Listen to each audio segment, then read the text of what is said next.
everyone. My name is Kelly Drenner, and I manage our strategic partnerships and government relations activities here at SAP in Silicon Valley. I also co-lead our Business Women's Network, and we're beyond excited to have this wonderful panel here with us today. On behalf of SAP, I want to welcome you to our campus for an inspirational evening where we'll hear from 5 influential women who all worked with Steve Jobs as they share their insights into leadership, diversity, and the changing world that we live in. Without further ado, I'd like to welcome Andy Cunningham. Hey, everybody. Thank you so much for coming to our little reunion. This is amazing. Hey, the idea for this panel actually came out of a breakfast meeting that I had with Joanna not that long ago. It really wasn't that long ago, about a month ago. And we both noticed how well and how prominently women were featured in the movie and how they were positioned in the movie. And we all felt very, very proud about that. So I thought it might be interesting, you know, to broadly share what it was really like to work with Steve as an influential woman back then, and what the early days were really like with him. And then in so doing, to address the issue of women in technology that we all have today, and what do women of influence, how do they deal with these issues today? So there were, of course, many women who played a critical role in Steve's job, many of whom were not mentioned in the movie, but nonetheless played a really huge role. But this evening, we just have a few of these women. They're the ones I worked the closest with back in the day. And so to share their experiences and perspectives, we've got Joanna Hoffman, who was the 5th member of the Macintosh team and the chief stand-up to Steve officer. Played by none other than Kate Winslet in the movie. We also have Debi Coleman next to her, who was the VP of Operations and Information Systems and Technology for the Mac Division. And by the way, she built and led the Macintosh factory. There she is right there. And next to her, we have Susan Barnes, who was Steve's controller in the Mac Division and later his CFO at Next. So that's Susan. Thank you for being here. And Barbara Koalkin Barza, who built and managed the Macintosh product marketing team. And then there's me, and I was his PR person. But we are really fortunate to have our friend Katie Hafner moderating the panel discussion tonight. Katie is, I think many of you already know Katie, but she's an accomplished journalist, moderator, and the author of 6 nonfiction books. And Katie actually covered Apple and Steve and all of the work that we all did in the tech industry back in the day for Business Week, Newsweek, and then the New York Times. So let's talk about the movie. How many people have seen it? Ooh, oh wow, okay. One of the best things to have come out of this movie is tonight's event and this panel of women who worked with Steve through the years. So both Joanna and Andy Cunningham are portrayed in the movie. Joanna's character in particular plays an outsized role in Steve's work life. In Sorkin's stage directions, you're described as a, quote, beautiful, brilliant, dryly funny Polish immigrant who speaks with a trace of accent. You actually couldn't make that up, but here she is. And I have to say, it seems pretty accurate to me. I've known you for more than 30 years. Except when I met you in 1985, your accent was stronger. And I have to say that I think Kate Winslet had you down pat, especially the accent. So how did she do that? Did you spend time with her? It was important to me that somehow the tone of this close-knit feeling that we had and all the kindnesses that we had experienced from Steve and all the, bringing out the best in you that he was able to do, that somehow it did come across. And of course, you can't control that, it may not. So when she called me, and she being Kate Winslet. Kate Winslet, when she called me, and she was already filming here, and she had her baby with her. And she said, we're cooped up in a hotel, do you have a yard? I said, yes, of course, because I thought if she can be an ally in that, in portraying with whatever, with gestures or whatever she can, that kind of feeling that we all shared, that I would be really happy to talk to her and to see if I could impart that to her. Well, one of my favorite lines in the film is your character saying to Steve, do you want to try being reasonable just, to see what it feels like? It also sounds like something you might have said to him. Am I right? You know, not in so many words probably, but maybe. You know, it's hard to say. It's hard to remember exactly what you said, and also how you even spoke when you were 26 years old, right? I mean, life changes, you change. What is true is that so often Steve was, you know, so enthusiastic and so brilliant and visionary, and not necessarily reasonable, right? And so I found myself sort of being the party pooper in a weird way, right? Whether it came to forecasts or whether it came to product features or whatever. And so it may be. So Debi, in the film, Joanna wins the Standing Up to Steve award, not once. Well, once in the film, but then you actually won twice in a row, right? And You tell the story. okay, tell the story of the Standing Up to Steve award, which has only come out actually in recent years, I think. Yeah, actually it was myself who told Walter this story. I joined on November 1st in like 1981, and Joanna was the woman. She was the center of the Macintosh group at the time. And I mean, I was like utterly mesmerized because here was this, you know, brilliant young chairman of the board and head of our group, and he was on the cover of Time magazine. And the only one who would stand up to him was Joanna. And at one of our Hawaiian pizza type meetings at Taco Towers one Friday, Waz would frequently drive down from UC Berkeley and join us. And informally, we got to talking. It was late '81. I was very new. And somebody jokingly said, oh, Joanna, you win the award for the person who stands up, you know, most to Steve in our group. So I began to have secret aspirations. And the next year, I think we were in finance by then, and once again, I brought up the topic at one of these dinners, and once again nominated you. So you would win 2 years in a row, secretly knowing that I was aiming to displace you in the third year.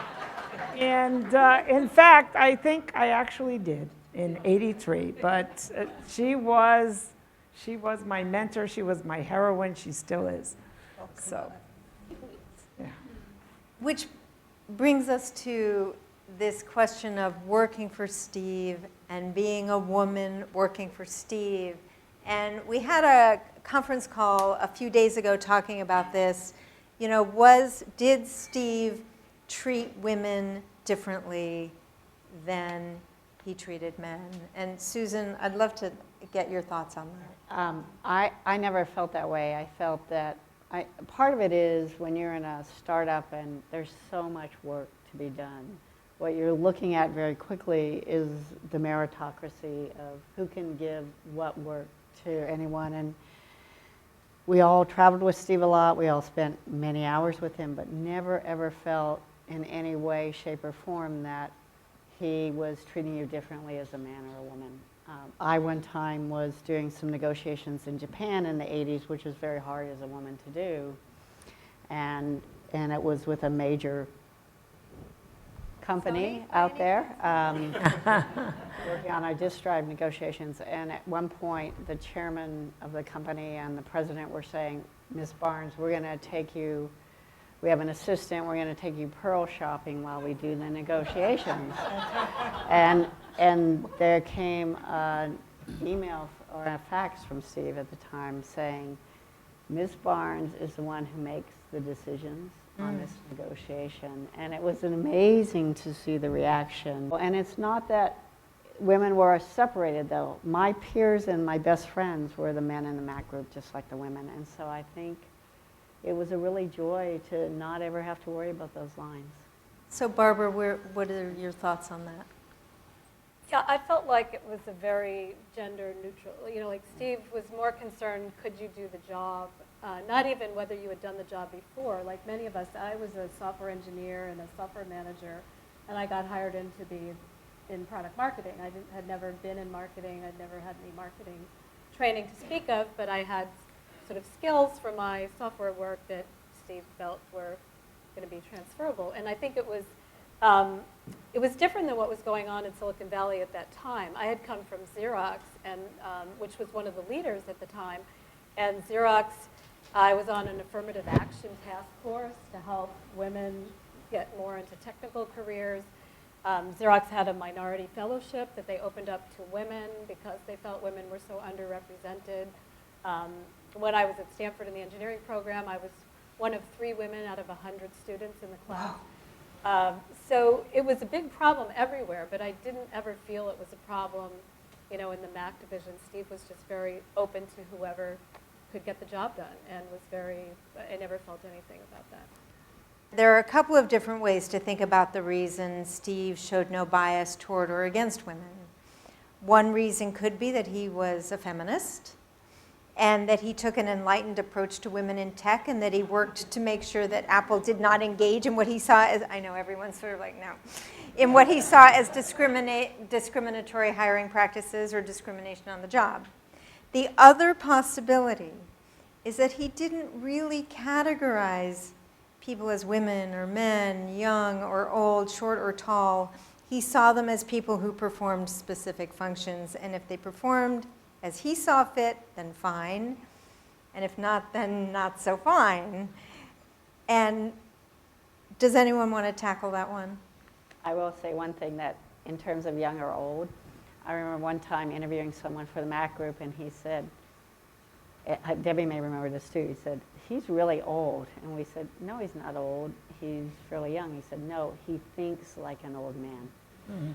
And so Debbie said at the time, well, Steve, how old? He said, he's like 55 or something, even though this man was about 28, because he was an old thinker. And at one point, Debbie turned to him and said, well, how old do you think I am? And he said, he nailed your age, but then he said, and sometimes a lot younger. So I think it was all about your talent, your skills, and your ability to survive what he knew was a very dominant and strong personality. I mean, I think Steve was aware of how strong his personality was, so he was looking for someone who wouldn't get crushed in that environment as well. I think his agenda was so powerful with what he was trying to do that nothing interfered with his agenda. Nothing, right? Nothing. So that was so refreshing, because you've worked in a lot of situations where the person in power has a lot of agendas, only one of which is the job at hand. And he was never like that, and that was just so refreshing and a wonderful experience. So Andy, Steve believed he was changing the world. What was it that made you believe in his vision, assuming you did? I didn't question it at all. It was pretty clear to me. I don't know what you guys think about it, but it was just there. It was just a fact of life. Well, it was his fact of life. Yeah, but therefore it became the reality distortion field included all of us. And you were fired how many times? About four times. There may be other people in the room who've been fired by Steve, but I may have the record. Well, I came from Xerox PARC, where we were working on the Alto and the Ethernet and sort of some say the predecessor of the Mac. And Xerox was very focused on making computers available for business, taking from punch cards down to you could have something on your desk. And when I met Steve through Debbie, he was focused on bringing computers to everyone, which was such a big idea. And he was, he convinced all of us that we were going to change the world, and ultimately he did. So it was like a religion in some sense. Like if you worked there, you had to believe that and sort of go along with it. And I think by encouraging everyone to do more than they thought they could, like Joanna said, we were able to accomplish, big things. Debbie? Well, I was going to say that we were kind of a religion, almost a sect. And in fact, Susan, I don't know what exactly you did, but you arranged to have this sweatshirt made. You did that one. No, I thought it was you. That said 90 hours a week and loving it. And the rest of Apple started wearing T-shirts that said, "Oh, they drank the Kool-Aid." And so, it was. But we were. So the Mac team was wearing this. Yeah, we got it from Time Magazine had an article about mothers and how hard it is to be a mother and how you put 90 hours a week of your life into all the jobs that you do as a household head and raising children. So we said, well, we're doing that. So we put it on, I used to say, we put it on as a joke. It became a reality. I think it was... Yeah, unfortunately. It was so compelling. I mean, when I went and got my Wharton MBA, I stayed away from the McKinseys and the Goldman Sachs because I didn't want to work those hours. I wanted a life. and yet, I mean, part of it was the joy of, it was the computer for the rest of us. It was what we're promised, if you hit this cost goal, if you hit this spec, your friends can buy this computer. And we knew how transformative it was. You mentioned that he tried to bring out the best and get us to do the best possible work. And I don't think enough credit is given to Steve for putting that group together. I mean, not just the women here, but I see so many of the guys we worked with. It wasn't just loyalty to Steve, who, with his eyes, he was like Rasputin. He would look at you and he would tell you you were going to change the world, and people like Andy Hertzfeld did. I mean, they reinvented software and how it would work with people, and I used to be so envious of what the technical or what the people with the backgrounds in the technology, but the one thing that I lit on was manufacturing, the factory. He had a vision for this automated factory that he tried 3 guys in a row from big, couple-letter companies. And on national TV, he said, "Oh yeah, they were bozos." And then I put Debbie in. And so my father goes, "Oh God, you're not a bozo." And so it was the most amazing thing in the world to believe that I could help that group by making that factory hum. I think that's such a great note to end on, and thank you so much, and thanks everybody. This was really wonderful. Thanks, you guys.